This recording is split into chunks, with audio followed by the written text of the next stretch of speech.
Daniel had always believed he was a good person. That's why he didn't worry when he walked into the small, sterile room. White walls, bright lights, a narrow table. Nothing about the place felt dangerous. A man in a white coat greeted him politely. "It's a simple learning test," he said calmly. "All you have to do is read questions. If the person answers incorrectly, press the button." Daniel nodded. On the table sat a panel filled with switches, each marked with increasing numbers. The first one seemed harmless enough. In the next room was another man. Daniel couldn't see him, only hear his voice through a speaker. He sounded nervous, but friendly. The first question was asked. The answer was wrong. Daniel hesitated for a moment, then pressed the button. A faint buzz followed. That wasn't so bad, Daniel thought. "Please continue," the man in the white coat said. The questions went on. So did the mistakes. With each wrong answer, Daniel pressed a higher switch. The buzzing grew louder, the reaction stronger. At first, the man in the other room groaned. Then he complained. Then he cried out. Daniel shifted in his chair, laughing nervously. "Is this really necessary?"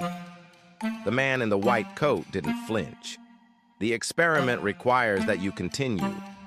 Something about the way he said it made Daniel feel smaller, less responsible.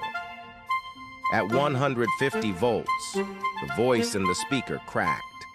"I have a heart condition," the man pleaded. "Please stop." Daniel's hand froze above the switch.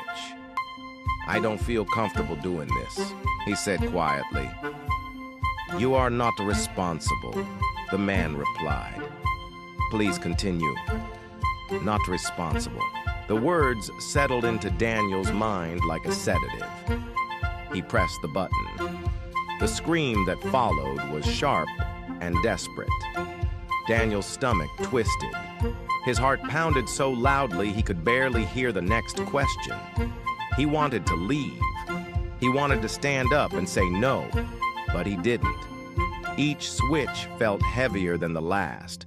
The cries turned into sobs, the sobs into silence. Daniel stared at the speaker. He's not answering anymore. "No response counts as an incorrect answer," the man in the white coat said calmly. "Please continue." Daniel's hands were shaking now. His mouth was dry. He didn't feel angry. He didn't feel cruel. He felt trapped. So he pressed the button again and again. By the final switch, Daniel felt hollow. Whatever part of him used to question right and wrong had gone quiet. When it was finally over, the man in the white coat spoke again. The participant in the other room was never harmed. Daniel looked up, confused. "This test wasn't about pain," the man said. "It was about obedience." Daniel didn't feel relieved, because the truth was clear now. No one had forced him. No one had threatened him. No one had controlled his hands. He had obeyed because it was easier than resisting. As Daniel walked out of the room, one thought followed him like a shadow. If someone ordinary like him could do this, what else could he be convinced to do? The most terrifying thing about the human mind isn't how evil it can be. It's how easily it learns to obey. Thanks for watching. Don't forget to subscribe to the channel and leave a comment below.